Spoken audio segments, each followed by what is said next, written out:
वक्त की सबसे बड़ी खबर सामने आ रही है। संसद में प्रदूषण पर महाबहस होने वाला है। नियम 193 के तहत इस पूरे मामले पर चर्चा होगी। देश के संसद के अंदर सुप्रीम कोर्ट ने भी दिल्ली में बढ़ते वायु प्रदूषण को लेकर कड़े फैसले लिए। लेकिन इस बीच ये बड़ी खबर सामने आ रही है कि अब देश की संसद में वायु प्रदूषण को लेकर पक्ष और विपक्ष आमने सामने होगा। लेकिन इन तमाम मुद्दों को लेकर हमारे साथ जुड़ी है पल्लवी इस खबर पर अधिक जानकारी देंगी। पल्लवी, जिस तरीके से दिल्ली में लगातार एयर पॉल्यूशन बढ़ा है, एक तरीके से लॉकडाउन समझिए, क्योंकि 50% शायद वर्क फ्रॉम होम की बात दिल्ली सरकार ने कर दी, BS6 की जो गाड़ियां उसको बंद करने की बात कर दी, और अब खबर निकलकर सामने आ रही है जिस पल का सबको इंतजार था, विपक्ष लगातार कह रहा था आइए बात कीजिए वायु प्रदूषण पर।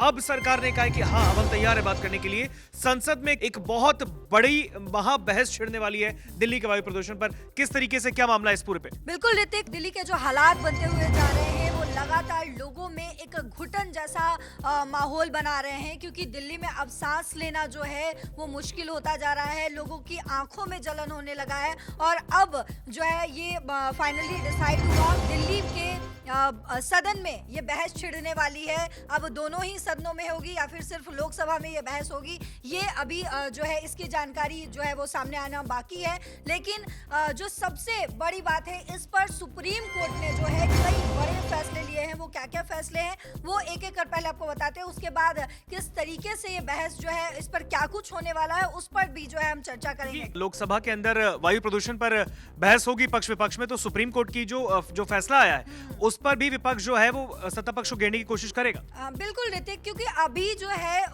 एक तरीके से हम कह सकते हैं कि दिल्ली में लॉकडाउन जैसे हालात लग गए हैं। लॉकडाउन अगर हम बोले तो सबके दिमाग में, सबके जहन में एक शब्द उभर कर आता है, वो है कोविड-19 का। जब कोविड-19 के दौरान जो है तब पूरे देश भर में या पूरे वर्ल्ड में हम कहें जब लॉकडाउन जैसे हालात बन गए थे। लेकिन अभी हम पिछले साल ही जब देखें किस तरीके से दिल्ली में ये प्रदूषण को लेकर ही हालात खराब थे, जब ऑड और इवन लाया गया था कि एक दिन जो है वो कुछ गाड़ियों के नंबर जो है अगर 1 नंबर से हैं तो वो जाएंगे, अगर वही इवन नंबर है तो वो नेक्स्ट डे जाएंगे, ये सारे हालात जो बने थे। लेकिन आज दिल्ली का AQI इतनी बुरे स्तर पर पहुंच चुका है, लोगों के हालात जो है इतने खराब होते जा रहे हैं कि अब सुप्रीम कोर्ट को इसमें हस्तक्षेप करना पड़ा। और उसके अलावा संसद में भी जो है इस पर बहस होने वाली है। हालांकि इस बहस में नेता विपक्ष राहुल गांधी रहेंगे या नहीं रहेंगे वो भी देखने वाली बात होगी। नहीं, वो तो नहीं रहेंगे ना, क्योंकि वो 19 तक खैर जर्मनी गए हुए हैं, तो वो 4 दिवसीय उनका दौरा है। लेकिन हाँ, उनके बिहाफ में प्रियंका गांधी सरकार को घेरेंगी। बिल्कुल, आपने सही कहा। लेकिन जो सुप्रीम कोर्ट ने फैसला लिया है उसको साथ लेकर चलते हुए किस तरीके से लोकसभा में बहस होने वाली है, क्या दिल्ली वालों को राहत मिलेगी, क्या कुछ इस पर किया जाएगा, ये तो अभी देखने वाली बात होगी। सुप्रीम कोर्ट ने किस तरीके से फैसला लिया है वो बेहद ही जाना जरूरी हो जाता है। तो वायु प्रदूषण को लेकर सुप्रीम कोर्ट ने कहा है कि वायु प्रदूषण में खतरनाक वृद्धि हर साल सामने आने वाली समस्या बन चुकी है। उन्होंने CAQM से इस खतरे से निपटने के लिए अपने दीर्घकालिक यानी कि लंबे समय से के लिए जो उपायों पर पुनर्विचार करने को कहा है कि हमें इस पर विचार करना चाहिए कि कैसे हम इस पर काम करें जो लंबे समय तक टिका रहे, और बार बार ये जो वायु प्रदूषण से लोग जूझ रहे हैं उससे कैसे बचा जा सके। कोर्ट ने CAQM और NCR के शहरों के प्रशासन से शहरी परिवहन और किसानों को पराली जलाने से रोकने के लिए प्रोत्साहन राशि देने जैसे मुद्दों पर भी विचार करने को कहा है। यानी कि पराली जो हर साल एक बड़ा मुद्दा बन जाता है, चाहे वो दिवाली के बाद, बिल्कुल दिवाली के बाद सत्ता पक्ष हो या विपक्ष हो, दोनों ही पराली को लेकर बहस करते हैं कि किस तरीके से पंजाब में जब कटनी होती है, खेती में जब होती है और जब लोग वहाँ के किसान जो है वो कटनी करते हैं, उसके बाद जो पराली बची होती है उसमें जब वो आग लगाते हैं तो कैसे उससे प्रदूषण जो है वो बढ़ता है। तो इसको रोकने के लिए सुप्रीम कोर्ट ने जो है वो एक ऐसी राशि यानी कि प्रोत्साहन राशि देने की जो है वो बात उठाई है ताकि लोग जो है रुक जाएं। और बिल्कुल इस बीच पल्लवी देखें तो जो बच्चे हैं, जो नौनिहाल हैं, उनके भी हेल्थ को देखना बहुत जरूरी है। क्या सुप्रीम कोर्ट ने स्कूल बंद करने को लेकर या स्कूल की टाइमिंग्स को चेंज करने को लेकर भी कोई फैसला सुनाया है कि दिल्ली सरकार को? बिल्कुल ऋतिक, सुप्रीम कोर्ट ने जो है वो बच्चों के स्वास्थ्य को ध्यान में रखते हुए ये फैसला सुनाया है। और उच्चतम न्यायालय ने नर्सरी से लेकर कक्षा 5 तक के छात्रों के लिए स्कूल बंद करने के दिल्ली सरकार को निर्देश भी दिए हैं और दखल करने से भी इस पर इनकार किया। ये भी कहा है कि आप इसमें कोई दखल अंदाजी नहीं नहीं कर सकते हैं। कोर्ट ने कहा है कि सर्दियों की छुट्टी शुरू होने वाली है, ऐसे में दिल्ली में नर्सरी से कक्षा 5 तक के छात्रों के लिए स्कूल बंद करने के निर्देश में किसी बदलाव की जरूरत नहीं है। अगर दिल्ली सरकार चाहे भी कि इसमें कोई बदलाव कर दिया जाए, जैसे नर्सरी से कक्षा 5 तक के लिए जो समय निर्धारित किया गया है या फिर छुट्टी की बात जो की गई है, उस पर भी सुप्रीम कोर्ट ने साफ कहा है कि जो निर्देश दिए गए हैं उसका पालन आपको करना ही पड़ेगा। बिल्कुल। और इसके अलावा अगर आपको बताएं तो दिल्ली में यातायात पर भी जो है, यानी कि गाड़ियों पर भी सुप्रीम कोर्ट ने जो है वो बड़ा फैसला लिया है। ट्रांसपोर्टेशन पर भी बेहतर तरीके से इसमें विचार करने को। बिल्कुल रितिका, बिल्कुल कहा है सुप्रीम कोर्ट ने। तो जो हम बता रहे थे कि दिल्ली के सीमाओं पर यातायात अच्छा बनाने के लिए, सुगम बनाने के लिए नो टोल प्लाजा को स्थानांतरित करने या अस्थायी रूप से बंद करने पर विचार करने को भी कहा है।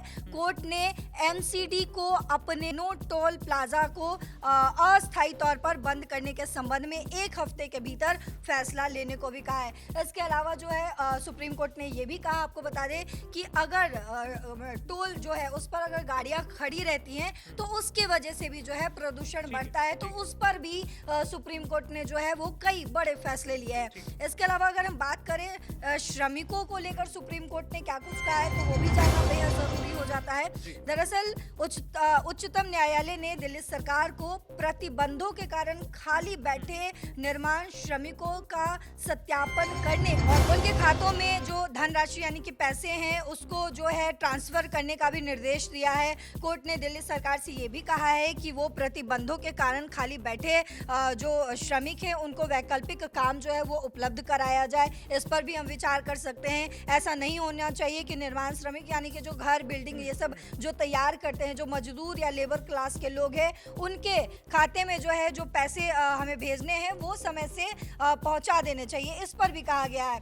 इसके अलावा जो अपने स्कूल और बच्चों की जो बात की, उस पर भी कोर्ट ने कहा है कि हमारे सामने 2 बिल्कुल विपरीत तरह की याचिकाएं हैं। एक और समृद्ध वर्ग के लोग स्कूलों और स्कूल में खेल गतिविधियों को पूरी तरह से बंद करने की मांग कर रहे हैं, जबकि दूसरी ओर कुछ लोग ऐसे भी हैं जो स्कूल खोलने की मांग कर रही है। पूरी तरह नीति का विषय है, अदालत इसमें क्यों हस्तक्षेप करे। तो यानी कि अलग अलग तरीके के लोग हैं, जिनका एक तरीके के लोग वो हैं जिनका ये कहना है, जिनका ये सोचना है कि स्कूल बंद नहीं होना चाहिए। हालांकि पल्लवी, इस बीच में खबर जैसे कि मैंने आपसे पहले भी कहा था, दिल्ली सरकार को शायद दिल्ली सरकार ने ये निर्देश भी दिया है कि 50% शायद लोगों को जो कॉर्पोरेट सेक्टर में उनको वर्क फ्रॉम होम की अब निर्देश दिया गया है। उस मामले पे क्या अपडेट है आपके पास? बिल्कुल ऋतिक, आपने सही कहा। दिल्ली और आसपास के इलाकों में हवा की गुणवत्ता लगातार खराब तरीके से बनी हुई है। इसके चलते वायु गुणवत्ता प्रबंधन आयोग ने ग्रेडेड रिस्पांस एक्शन प्लान में महत्वपूर्ण बदलाव किए हैं।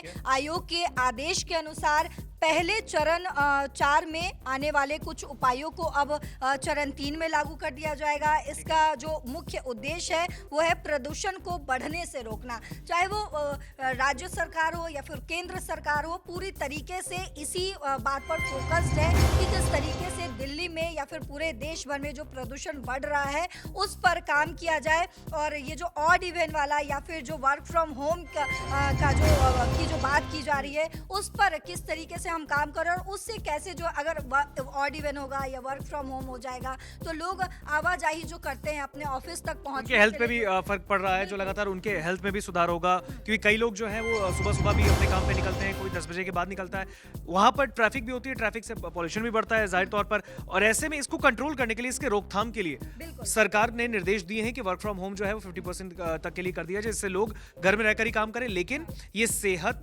को उनके ध्यान में रखते हुए और वायु प्रदूषण जिस तरीके से बढ़ रहा है उसको कंट्रोल करने के ही उसके जरिए ही करने के लिए पूरे तरीके से सरकार ने ये निर्देश दिया है।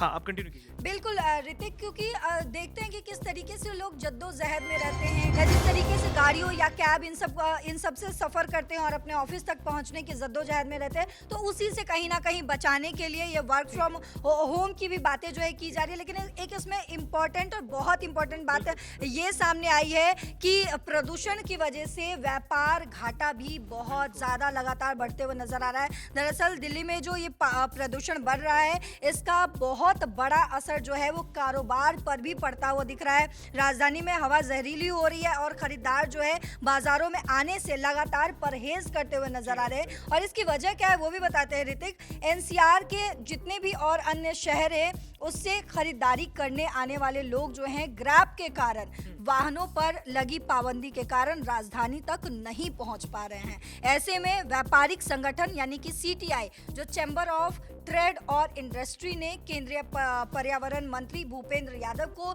चिट्ठी लिखी है, पत्र लिखा है और लिखकर ये कहा है कि प्रदूषण नियंत्रण के लिए हस्तक्षेप किए जाने की उन्होंने मांग की है। इसके अलावा आपको बता दें कि सीटीआई के चेयरमैन हैं ब्रजेश गोयल। उनका कहना है कि पहले जहां दिल्ली में एनसीआर से करीब 7 से 8 लाख रोजाना जो है लोग आते थे, वहीं अब इनकी संख्या जो है करीब 80% घटकर तकरीबन 1 से 1.5 लाख सिर्फ रह गई है। और उनका ये भी कहना है कि क्रिसमस और नए साल के उत्सव के दौरान, यानी कि जो लोग उत्साह से भरे हुए हैं न्यू ईयर पार्टी के लिए या फिर क्रिसमस पार्टी के लिए, इस दौरान बाजारों में ग्राहकों की संख्या जो है वो बढ़ने की उम्मीद हालांकि जताई जा रही है। लेकिन प्रदूषण का स्तर कम अगर नहीं हुआ तो इन दोनों उत्सव में भी व्यापारियों को जो है वो घाटा झेलना पड़ सकता है। यानी कि सीटीआई महासचिव गुरमीत अरोरा हैं, वो बताते हैं कि सीटीआई ने केंद्रीय पर्यावरण मंत्री भूपेंद्र यादव को चिट्ठी लिखकर ये कहा है कि दिल्ली एनसीआर के प्रदूषण के मुद्दे पर इमरजेंसी मीटिंग